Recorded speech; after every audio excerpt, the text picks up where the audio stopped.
I'm sorry. The person you called cannot be reached now. Randy and I were on our way to Atlantic City.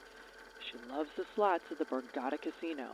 Instead, Waze took us to some wildlife preserve an hour north, and now we have a flat tire. I want to welcome everybody to LK for Everyone. That's Larry Klayman for Everyone. And I'd like to thank especially our host site, American Greatness. That's amgreatness.com.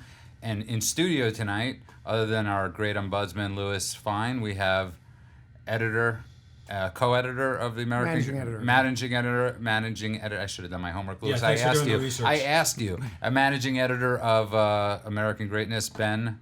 Boychuk. I asked Louis. He said I always mispronounce it anyway. So tell him Ben. So it's Ben Boychuk, and it's an amazing. It's really an amazing website. I encourage everybody to go to AM Greatness. We're on Twitter. We're on iTunes at LK4 the number 1, and of course we couldn't do the show without the great LK for Everyone. Thank you. You know, the way he's dressed, the more times you say his name, the more comfortable he feels. Larry! Larry! So where do people turn? That's actually, because I'm so close to being at that point where Fox News is just... I watch Fox Business in the morning. I enjoy Stuart Varney, but for the most part after that, it's really hard to watch. Juan Williams, because if you're a conservative, they used to be... When Bill O'Reilly in the early years with Alan Keyes, it was much more of a friendly site, a friendly organization. You mean I Alan should Combs? say. No, what was it? No, Alan Keyes had a show on MSNBC. I could have sworn he had a show on Fox. That's Al Sharpton. No, Sharpton has a show on MSNBC. As did Alan Keyes. I'm always positive was one of the first hosts on Fox News. No, Keyes is the black conservative who ran for. He ran for president twice. He ran for the Senate against Obama. He's a friend of mine, Alan. Alan is probably the smartest person in my lifetime ever to run for president of the United States. He's a brilliant guy. I've never heard you say something. Wow, Alan Keyes. He's made the list. I love Alan Keyes. And I forgot to say we are doing the show tonight from Kuwait. It's very windy outside, and if anybody's wondering where Larry is right now, it's Kuwait. And so do you think the Republicans... But my biggest question is, do you think the Republicans are going to do anything or no? Do you think Lindsey Graham, do you think they're going to subpoena the Bidens? Do you think they're going to go to the bottom of the dossier? No. I doubt it. No. This goes nowhere. Now, after this, it's about the election. And Bernie Sanders winning Iowa. Allegedly winning Iowa, just like the alleged assassin. Well, no, Louis, here's my theory. We're going to have this Thursday. We're going to talk about it, but just let me say briefly right now, is that the Democrats are not giving up. The forces of the left are not giving up. They're going to become more emboldened. We're not able to remove the president, quote, legally with their phony witch hunts. They will try to find another way, and that's what frightens us.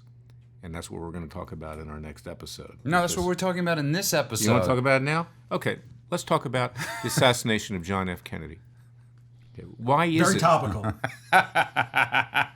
Well, you guys are young. You're children, okay, compared to me. And by the way, it's a piece of Larry's in the middle of writing that's going to be out Thursday. But he just understand, it's not just about when he said that to me on the phone today that he wants to talk about JFK assassination. I think I might have said exactly. All right. Well, relatively unexplored I pray to God. I pray to God for the president. Okay, I will do everything within my limited power to protect him. But this is the clarion call.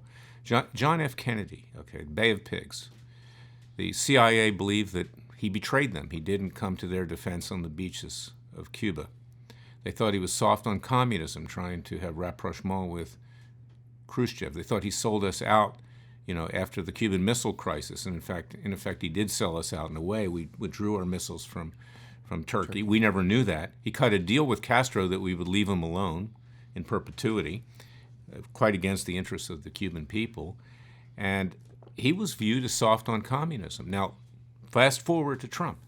Trump's been accused of being soft on Putin and the progeny of communism, Russia. He criticized our intelligence agencies, I believe correctly, in claiming that he believed Putin more than he believed them. We know that the intelligence agencies lied to us with regard to Iraq. We got into a war for no reason over weapons of mass destruction. costing millions and millions of lives, trillions of dollars. It was an absolute disaster. And Trump is, of course, the sworn enemy of John Brennan, former head of the CIA, whose minions are still embedded at the CIA, and James Clapper, that liar who testified under oath that we weren't doing mass surveillance on everybody. So I think that Trump is a potential candidate for that kind of treatment, just as JFK was. I frankly believe, as Jim Garrison did, and as many others did, and I don't equate myself politically with Oliver Stone. I think he's a brilliant director, and Kevin Costner, but I believe the CIA was responsible, in part, for the death of John F. Kennedy, and I believe they hate our president, So basically, the embedded deep state, embedded deep state, is alive and well, and we've seen that. Because the president's been illegally wiretapped. So what are you getting to is that Trump is he's a target. That's what I'm saying now. If they can't remove him legally, they may try to do it other ways. And I think he needs to be vigilant. The Secret Service needs to be vigilant. It needs to make sure that the people around him are loyal to him. They haven't been loyal to him. And these people they are Bolsheviks. The ends justify the means. And you've just... we are no longer airing in Kuwait right now. We've moved the studios mid-show underground to a Randy Weaver's bunker to a bunker in Gaza. Well, but, okay, let's look at Lincoln. No. Let's look at Warren Harding. People to this day, people don't know how he died. Was he poisoned? Whatever. Why are you laughing? I was just because you're going Can I just so say far something? back. I want to be on the record. What about Ronald Reagan? I agreed, but I'm putting myself on the line here. I want future listeners to know that I refuse to accept that you died at your own hand through 56 gunshot wounds. I don't believe it. I don't believe that was a suicide. I believe... Actually, my dog licked me to death. Larry was an advocate and a champion of justice. We remember him for his stalwart conviction, despite the absence of evidence, that the forces within the government, against the government, were the true enemy. Godspeed, Larry. Amen. And I got to tell you, can I add one thing? Yes, I of once course. interviewed with the CIA. Okay, I was at Emory Law School. I went into the placement office. They had this thing you could rip it off to be a researcher for the CIA or some other job, and I crossed it out and I said secret agent. And I sent it in. Okay, I get this unmarked letter in the mail at my post office box in Arlington. It says, "Meet me."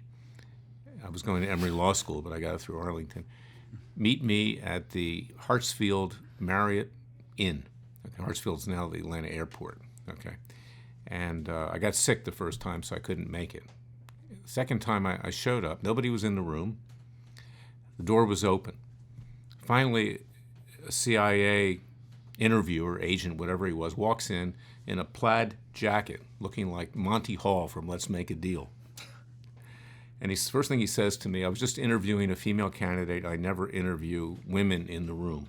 Okay, so I guess he was testing me on something. He said, "Do you have any questions for me?" I said, "Is it really like 7 days in May?" And he says, "Well, you know that was a sham because the book was 3 days in May." Okay. He says, I said, "Do you want me to be a secret agent?" He says, "Call it case officer." I said, "Well, tell me what I'd be doing at the CIA." He says, "I can't tell you. You have to sign up, then we'll tell you." Is this a joke? No, it's true. It's true. I said, This is a joke. I said, I have no interest unless I know what it is I'm signing up for. I just, maybe I'll work in your chief counsel's office or whatever. But, they're so opaque and so sinister that, frankly, it's not beyond the realm of possibility. Presidents have been killed. Others have been assassinated. And I think, very few people will say this. I wrote a column, I submitted it to a publication I'm very friendly with. They didn't want to publish it. We'll publish it. And what I say is, God forbid, I don't want that to happen. I'll do everything I can. And American people should also rise up. But the president needs to be warned. He's a great risk now. Let's back up a moment. You missed the first appointment for the interview with the CIA. This is before the internet, email, pagers, cell phones. I did. What, they just had a standing room that was reserved for interviews with the door open? I'll come in next week. Well, I told him I was sick. I was in Emory University Hospital. But who did you contact that contacted the I CIA? wrote back. I said so they knew Larry. Larry's not coming. Well, they gave me a contact number. Okay. Yeah. But See, anyway. here's the problem. Trump eats. Let's just say Trump doesn't have the best diet we have known to man, right? He's a cholesterol. He's a cholesterol. They could poison him. Or he could possibly, God forbid, have a heart attack, and some would say, all of a sudden we have a new conspiracy theory that they're discussing or Larry theory that we're discussing for the next 60 years. In 2042, they're going to be or 2060 years, 2082 at this point. People are going to be discussing how Trump was Trump really killed. Well, Ben, jump in at any time. I don't want him to be killed, and that's why I'm saying I want to sensitize people to that right now. That his Secret Service needs to be loyal to him. Nobody's been loyal to him. That's a good point, actually. I would make 2 points about that. Yes, he's been good in a lot of ways, but on personnel, he's been awful. He's been really bad. You're right. We had a piece over the weekend by Ned Ryan at the site. Wonderful writer. Yeah, who said the only way the second term, if he gets reelected to a second term, the only way he's going to be successful is if he makes personnel a top priority, because the picks have been, with the exception of the judges, but even then, as you pointed wait. out, The judges are terrible. I've been in front of them. What about Gorsuch and Kavanaugh? Kavanaugh's now a liberal. I mean, he's under threat of impeachment, under threat of revealing more information, quote, whether phony or not. He has now turned. Now, Gorsuch is not bad, I will say. Mm-hmm. But the lower court judges that I've been in front of, they're scared of their shadow. They run for the exits. These are establishment Republicans recommended by Don McGahn, who basically sold the president out with Mueller. Mm-hmm. And the Federalist Society, a lukewarm conservative organization establishment. They are establishment people. They get there through campaign contributions by corporations, law firms, whatever, special interests. Are any of them any good? I haven't found one yet. Okay. That's for a different show. Yeah. Who does Larry like? Right. No, I'm serious. But that's what these are the things that I do, you see, because I'm bringing a case that has a political element. Right. That some of them are hot potatoes. My clients have been made radioactive. People like Sheriff Joe Arpaio, people like Chief Justice Roy Moore, Cliven Bundy, Laura Loomer. Okay, I'm the lawyer of last resort in many ways. These people deserve representation, and they're good people, and they're not what they're portrayed to be. Right. They've been destroyed. Thank God we have American Greatness and groups like that and our podcast that try to even the playing field. Right. But when you walk into these courtrooms, these judges don't want to be associated with my clients. No, but getting back to Ben's point, Yeah. the smart, you're completely right. His loyalty is what his loyalty to dunces is something I've never seen. Not just dunces. His loyalty to criminals. Okay, He has people like Roger Stone around him, and Manafort and Gates, who worked for him, by the way. Well, when you ran for senator, who I fired. Yeah, I know, but he still worked for you. Okay, it doesn't matter. But anyways, go on, Ben.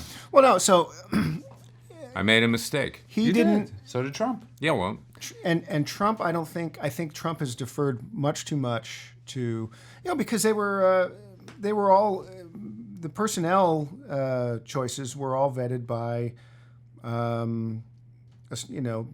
basically RNC types, Establishment rhinos. Yeah, and I know of many people who were up for jobs, who, once it was discovered that they were MAGA types, the resumes went straight into the garbage.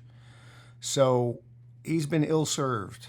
And I think to the extent he has been successful, it's been in spite of... there's another anathema, inexplicable. And I know Kellyanne Conway. She used to be called Kellyanne Fitzpatrick. Mm-hmm. She's a very nice person. Okay, I think she's true blue to the president. Mm-hmm.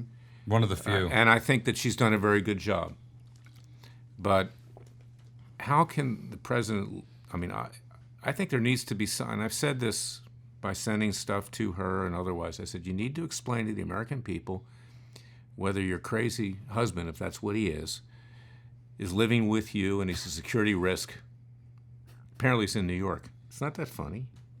I'm just thinking. If that's of what like, he is. I think that's that is an pretty endearing way. Yes, to, that is sort of funny, Larry. to that you're influence. sending Kellyanne Conway emails about her Fruit Loop husband, and he might be a security risk. Call me crazy for finding that humorous. But here's the point: is that the president has to either cause her to fish or cut bait. You can't leave somebody in there, if she's talking to him about what's going on in the White House. You cannot. You're completely right. It's actually a very good point you raised. The guy is crazy.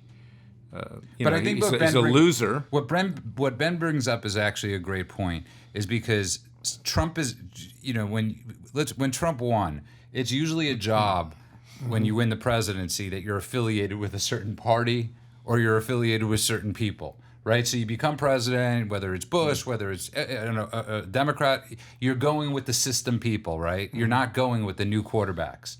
You're getting a defensive coordinator that's been there that's 76 years old, and that's been there forever, and he's hiring everybody. You're not giving the young people or the people that you knew a chance. Right. They're going with the RNC compliant people, and I think that was a huge mistake with him. He should have went for his gut, but there's so many jobs to fill. Where do you start? Well, why would you start with someone like Steve Bannon who can't even dress You're himself? You're right. If he is possessed of genuine talent, why would you allow him to be on camera because of the way he looks? He may have some talent, but he's not trustworthy. Loyalty. He's stupid. He's a liar. His blindness to loyalty was And he looks Steve like he Bannon. crawled out of a gutter. Yeah. Or someone like, what do you really and I don't know what her role was, but Omarosa. But again, blindness to loyalty. All people that did him a favor, that he said, I owe them. But what you owe them wasn't positions in the White House. You could owe them, send them a gift. Don't hire them and give them clearance. Quality, not quantity. Yeah. Boutique law firm or boutique clothing store is much better than Macy's. Okay. Mm-hmm.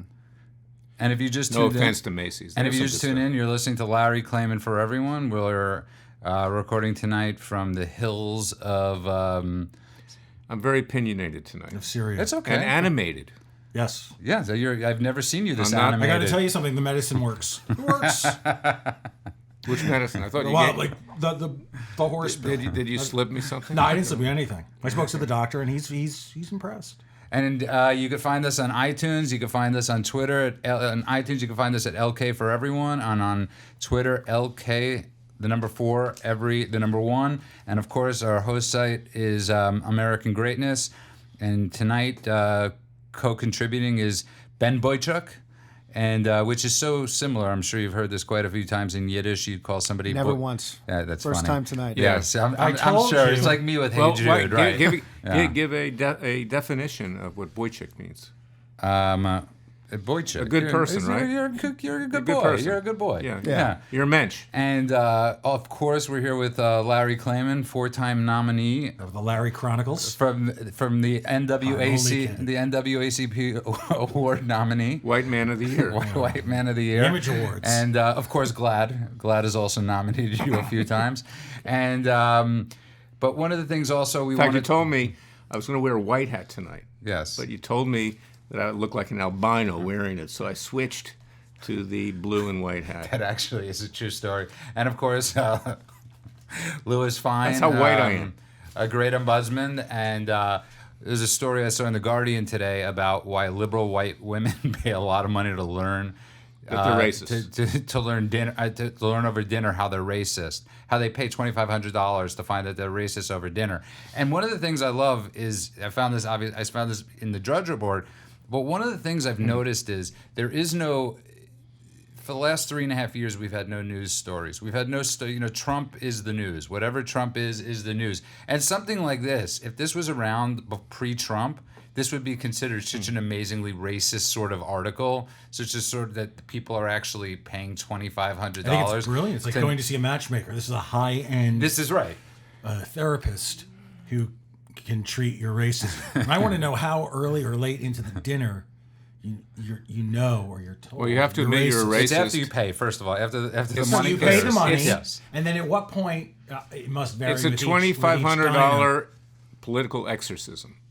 Right, but what it are some people told after, say, the appetizer, while others during the entree or the dessert and sorbet? Look, But you're not allowed to eat chocolate cake. you have to come back for lunch. That's the come back for lunch $7,500 Because if you package. eat chocolate cake, that's racist. But no, here's the thing about this thing. It's I've realized this. Before the Super Bowl, there was this petition to make the Super Bowls on Saturdays, right? Some teenager out there was making a petition that got signed by over 50,000 people. You have dinners like this, and I realized, and I thought to myself, we live in such good times. So we have it. So these are teenagers submitting this petition, right? Right. 70 years ago, 60 years ago, you had teenagers getting shot. Getting shot at and shot in Germany, not thinking about a Super Bowl, just thinking about how to save this country and protect us. And now we have 16-year-olds. That's how good we have it, that we find issues to make issues of. These dinner parties, God, the worst parties. Can you imagine? But What would you rather do? Listen to Adam Schiff for 6 hours? Or go to this party? Well, what's Ah, worse? I go to the party. I know. I always harken back to Woody Allen. You remember Take the Money and Run? Yes. And the punishment for Fielding Mellish was to put him, when he went to prison for whatever he did, was to put him in solitary confinement with an insurance salesman. Right? So I think it might even be worse to put you in solitary confinement with Adam Schiff. Well, all right, I'll give you that. Possibly. These dinners, the co-organizer of these dinners is this woman, Sarah Rao, who, to amplify your point from a minute ago, no one would know who she is if not for Twitter. Yeah.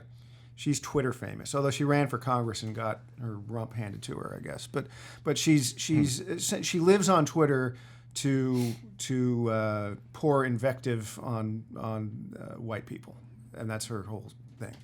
And so the fun thing about this story was just how people have more money than sense, and just to go to these dinners. I noticed in the piece, which is in the Guardian of London, is that they point out that the early dinners didn't go especially well, and they have some wonderful euphemistic line in here how some of the women tried to put their hands on the hosts, and not in a gentle way. I'm assuming.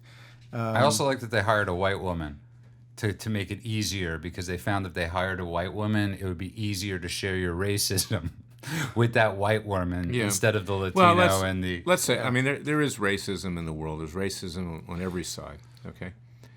And, but as Michael Jackson said, it don't matter whether you're black or white, you know? You like that? I feel you, dog. Right. And This is your source? But one of the things, but I respect these women. They're taking advantage of people that feel guilt over having, success. God bless these two women for taking advantage of idiotic white women. Look, if they're doing 5 dinners a night, they're doing well. They're doing great, and I hope they continue to do it. We were watching a little piece from a disgusting movie called Bruno with Sacha Baron Cohen before this. And there's a scene in there where he comes into a talk show like Maury Povich or... It was Richard Bay. Richard Bay, okay. Very famous on the East Coast. And he comes in with a black child. I'm encapsulating it, and people ask him, African Americans in the audience, why do you have a black child? He says, to be successful in Hollywood, you have to have a black child. So... And bringing back Bruno. But what's even, and we were also, one of the things about this piece is, and Larry and I have been talking about this, is, there have been no better, Richard Nixon, greatest friend to the Jews, to especially Israel. Harry Truman, great friend, well, in some ways to Israel. He accepted Israel, and in 1948 he allowed it to be created. Donald Trump, there's been no better friend to the black community than Donald Trump, if nothing but creating jobs and the low unemployment. Right. Yet they're construed as the anti-Semites and the racists.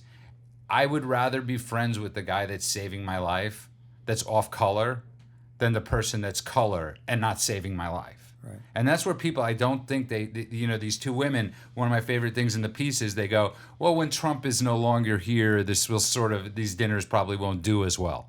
So they're basically seizing on Trump on the idea that of this racist thing. Let me tell you something. Yes, and I don't mean this, you joke with me about this many times, but I have many African American conservative friends, okay? Colleagues. Alan Keyes, Armstrong Williams, others. I know Larry. Others. my favorite Supreme Court justice is Justice Thomas. Okay. Larry Elder. 4. All right. Whatever. Okay. All right. But the black, and I have African American clients. Demetric Penny, a brave police officer in Dallas, who was part of that massacre there. He was assaulted, and he sued Farrakhan. He sued Black Lives Matter. He sued the New Black Panthers Party and Jackson and Sharpton, and his life was threatened. His family's life was threatened. He was called the N-word. He was called a house N. Yeah. Okay? He was ostracized. We now have other lawsuits because of what they tried to do to destroy him. The black conservatives are more courageous than white conservatives are. They'll say the truth, and not in a racist way, but most white people are afraid to address this issue, and they don't know how to deal with things when they're called racist. They run for the exits. But in reality, being called a racist today doesn't mean anything because everybody's a racist. You know, it doesn't matter who you are. If you don't agree with somebody, they're a racist. But yes, this is theater of the absurd. Yeah. And the answer is not to get down on your knees and confess. The answer is to make things better going forward for everybody. Right. We want to, just one moment, please. And this is, I want to thank the production team responsible for this because this hologram of Larry is the best I've seen. How many shows have we done already? Larry, wherever you are, you look so real right now. I'm like the Wizard of Oz. And let me use this as a segue, guys. I realize I'm hogging the show. No, It's no. your show. We're I here know for it's you. my It's show. Larry's world. Larry I want Justice. my show. Okay, look, I brought a case recently for George Zimmerman. Okay, Right. and George Zimmerman was acquitted. Yesterday, I was rooting for the 49ers, but I didn't feel bad that Kansas City won because a very brave quarterback, an extremely talented quarterback, young guy, Patrick Mahomie. said at the time, you know, I'm not going to condemn George Zimmerman just because I'm black. And that takes a lot of courage. And he's a bright kid. Kobe Bryant, who just died, may his soul rest in peace, said the same thing. Don't come to me to condemn George Zimmerman just because I'm black. I'm my own person. I'll reach my own conclusions. I was set up and framed in Colorado for raping a woman. I know what it's all about.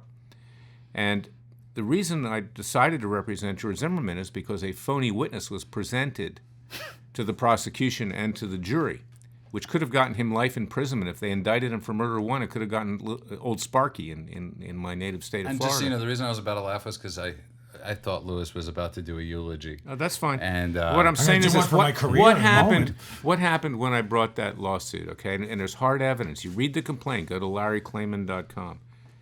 Joel Miller, who is a very good conservative writer and filmmaker, you know, really researched this. Forensic evidence, all kinds of things. You like forensic files, okay? Yes. Watch it. What did they say? What did ABC? What did George Stephanopoulos say on ABC? Okay, who I've sued before. I've gotten sanctioned for lying under oath. That, you know, hack of the Clinton White House years. He said, or ABC said, Clayman just sues black lawmakers. You know how many black lawmakers I've sued in my entire life? 0. The only black politician I've sued is Obama. So this is what they do. They try to smear you with that. And, you know, it rolls off my back like water off a duck's you-know-what. Because Thank you for that image. And Ben, you were going to raise something also? No, just on the claims of racism. It's a sucker's game. Don't play it. And so, I remember I'm thinking back to when we started American Greatness in 2016, and in the last weeks of the campaign, when things got really stupid, and there were a lot of, you know. This was, of course, even before Charlottesville, but if you remember the rhetoric of that campaign, there was a lot of just very loose charges of racism and bigotry and all of that. And we finally just got to the point where we said, and we published, the only right answer to charges of racism at this point is just the back of the hand. We just don't play. don't take the bait. Yeah, that's right.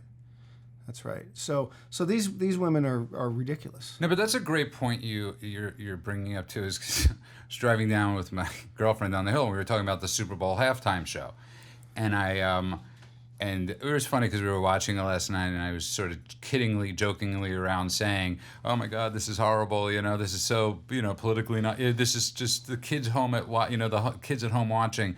And I thought it was great. It was great. And here's the thing. What I was saying, though, to my girlfriend, is who shall remain nameless, is I was saying, what are guys supposed to say? Because we know what guys are thinking right now, but we're not allowed. You're putting on this show in front of us with 90% naked women and ropes. And we're supposed to sit at home going, wonderful choreography. Just amazing choreography. It was great. Like Juan Williams, that Momo on Fox News, he's like, the choreography, the stage lights were just great. And I'm like, that's what you were thinking? I mean, come on. And it's such a conflicting message that men are getting at this point, or people in this country. Like, if we see something, we're not allowed to say what's in front of our eyes. Not just that, but, whether it's your wife or girlfriend, if you just glance at another woman, you've committed a crime. Well, can I be honest? I don't think it's the case with most. I think that's what we're being feared into doing, is that, I mean, come on, what guy is watching that last night? Look, it doesn't mean that we want to do anything with other women or anything, but we are, by nature, hunters, right? Men are hunters. Okay, so everything that walks by... It's my middle name, Judah Hunter Friedman. That's right. There you go. So, hey, Rousseau, okay, I was a French literature major. You know what the beginning of the end was in terms of Rousseau? Is that men used to live in the trees with the women and the kids, and we ate herbs, leaves. Mm-hmm. Okay, when the men left the trees to go hunting, when the leaves ran out, and they left the women behind, the men that were still there were hitting on the women. Okay, that's my interpretation of Rousseau, and I'm serious, and that created the division. The conflict, between men, and also property. Of course, Rousseau said property was a bad thing, because then, they were going out to get property and food and stuff like that, and everybody started fighting. Will you get to the point where you kill Hoffa? You know what? That's what I want to know. I was going to say, I don't know what my point is in that. What I'm saying is I've never been with a woman that likes you to look at another woman, but they're allowed to say, gee, that guy's really cute. Yeah, but men can't say that. Men can't say that. Otherwise, all of a sudden, we're cheating. But that wasn't really... I tell my wife which men are cute all the time. But that's because you live in West Hollywood. But I wasn't exactly talking about your wife or your girlfriend. Allegedly live in West Hollywood. He doesn't live in West Hollywood, I know, by the way. joking. He lives in... I live in Bahrain, where we're taping the show. He lives in Granada Falls. And is there such a place? Granada Hills. Granada Hills. I'm sure there's a Granada Falls somewhere. But that really wasn't the point. I wasn't referring to what your girlfriend thinks. I was saying it's a societal thing with the whole Me Too movement. We are no longer allowed... Are we allowed to look at the Super Bowl show? Are we allowed to look at anything that we could literally see in front of our eyes and comment or not?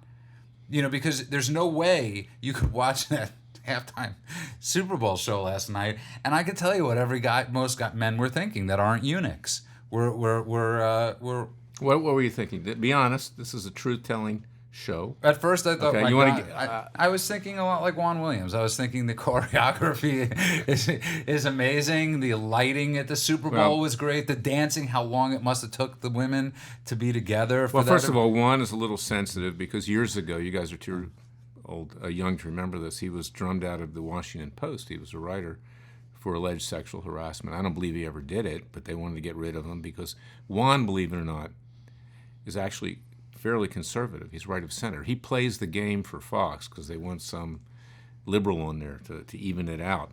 So Roger Ailes used to say, I once met, I was friendly with Roger Ailes in the beginning of Fox News. And I walked in one day, and there was a monitor up there. This is in the beginning of Fox News, and there was Chris Cuomo on there as a commentator, as a contributor. And I said to Roger, Roger, why do you have Chris Cuomo on the air? And his response was, if I'm going to have some goddamn liberal on Fox News, I'm going to get the dumbest F I can find. And, okay, that's the part that part Juan is not dumb, but that's the part that he plays. That's the part that Juan plays. And so on the dumb. What?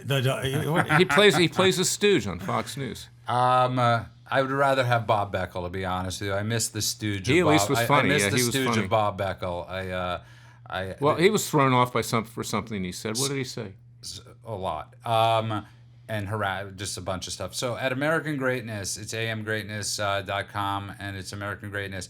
That was that something you were thrown out with a lot? Was the racist thing, or? Yeah. So if you remember, I mean, 2016 was a wonderfully clarifying year because I personally learned I learned who some of my friends were and who my friends were not, and it became if you became known as someone who was pro-Trump, I lost a couple of really good friends over that, which was weird. And one of them, he didn't quite have the nerve to say it, but when we got American Greatness going in July of 2016, he started. He would post these just vicious comments on our Facebook page, and I talked to him a few times on the phone, and then emails going back and forth. But it became clear that there was. It was almost like we really did become two countries, and with two different realities and two different civic vocabularies.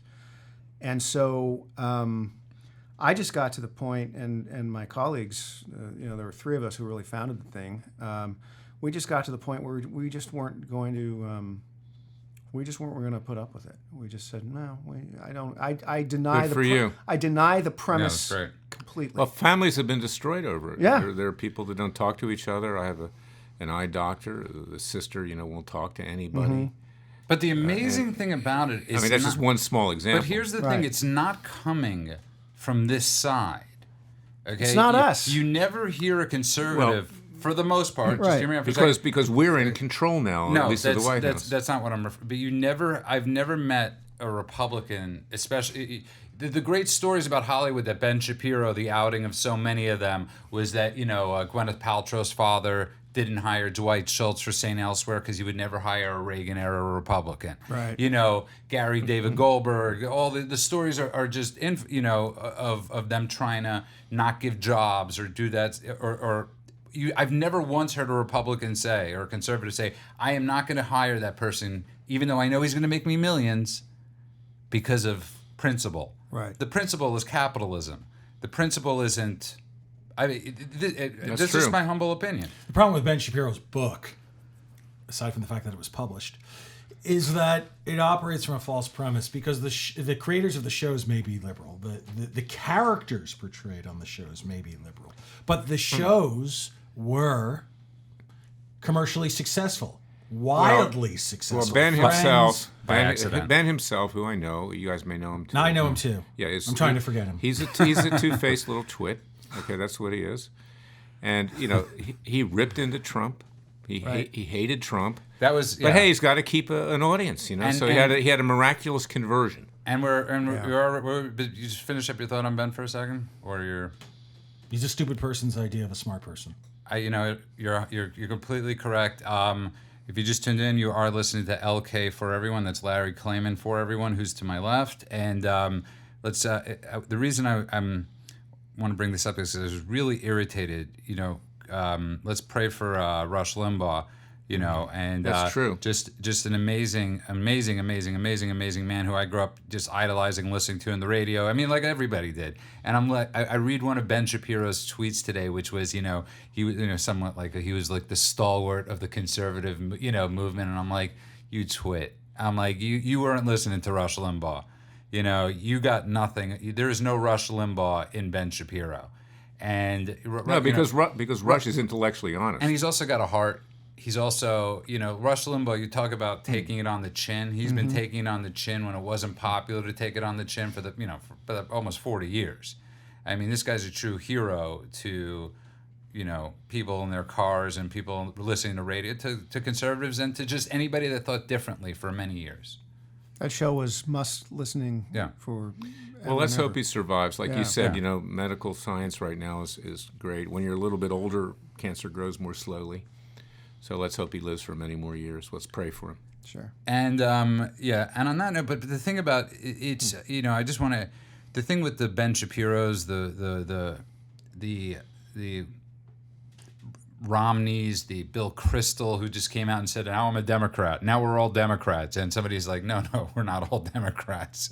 You're a Democrat, you know. Yeah. And, you know, I have this image in my head of all these people in those Washington elite clubs where you have to bang on the door 6 times to get in, just sitting there with their cigars alone because they have no more party. Yeah. There is no more party that starts with an R. You remember that comedian Sacha Baron? Not Sacha Baron. It was Sacha Baron. You brought him up 10 minutes ago. No, it wasn't Sacha Baron. Larry. Who was it? The one from the Soviet Union that. Oh, Yakov Smirnoff. Yeah, This is How do you get those two confused? Sorry for raising my voice. How do you get Yakov Smirnoff and you get all Jews They're both confused? Jews. You see, this is how. Thank you for bringing Can the I tell you median something? listenership age up to about Don't we all look 86. alike? I so- just want to say this but is he why said- Larry they can asked never be him- a racist they asked or him- anything they because asked- he does it with everybody. They asked Yakov Smirnoff what he liked about being an American. He said, well, you know, I like the fact that we can go to all kinds of parties here. He said, but in the Soviet Union, the party comes to you. That's actually. Right? And it's true. And that's these people, these Bolsheviks, whether it's Bernie Sanders, the self-hating Jew, okay, whose father changed his name because they didn't want to be associated with being Jewish, who is supported by vehement anti-Semites, Omar and Tlaib in Congress, Linda Sarsour, supporter of Hamas and Hezbollah, a despicable human being. He's the worst of the worst. And, you know, and you've got Elizabeth Warren and the rest of the socialists, the frauds. And it's frightening. You need somebody like Rush Limbaugh to articulate. It was great. To the American people. My favorite line of his is talent, and he's not dead, and he's going to come back. My favorite line of his is talent on loan from God to open up the show, because I always believe that people that can't accept liberals, whatever it is, and we're not getting into a God discussion, but whatever it is you believe, you know, when something good happens to you, if you believe in something, you can accept it. You know, and I always look at people on the left that just like these women that pay $2,500 to go to a party can't accept the good fortunes because they don't believe in something. So it's luck. No, they do believe It's in not something. blessed. They do believe in something. Yeah. There is no such thing as no religion. There are just worse religions. And for some people, environmentalism, for example, extreme environmentalism. Well, that's your view. I love you, is- Guy, but that's your view. No, it's a religion to certain people. The Green Movement, meaning you can't convince them otherwise. You can't persuade them that you're right on this issue, whereas they're wrong on that. You can't convert them, is what I want to say. No. And if you meet someone who happens to be an observant, pious Catholic or Jew, Protestant, that's not someone you're likely to convert to your religion. So given the choice between, say, Christianity, as it now is practiced, versus the Green Movement or these racketeers, I much prefer the genuine article, because you will find people of faith who are honest about their faith, they're transparent, and judge them by their actions as opposed to their words. Nice way to conclude. And we are running, and we're almost out of time. I want to thank my girlfriend who produces the show, who we can't name, because she Protect is the innocent. to protect the innocent, and our great ombudsman Louis Fein, And comedian. Thank you. and very funny, very funny, very funny. Ben, tell people Ben how to Boychuk? find you. No, but Ben Boychuk. You can find me on Twitter at Ben Boychuk, Boychuk. And of course, visit American Greatness twice a day, 3 times a day, amgreatness.com. great website, and of course, Larry, FreedomWatchUSA.org. and also Larry's working on his book Whores 2, Whores Live. Whores- and They're Larry back. Chronicles. And that's a different type of book. And I just want to thank everybody for listening to LK for Everyone. That's LK, the number 4, EVERY, the number 1. And I just, Louis, I need you to help me with that. I think we're going to rename the book You're The the Whores. host. You know what though? I'm so. All right, we're done. Okay, now you could talk. Am I still alive? You gave me the obituary last show. No. That I'm not sure I'm really no, I here. did your eulogy. I'm not sure I'm really here. We don't want to I read. just We may don't be want to a read the ghost. obit.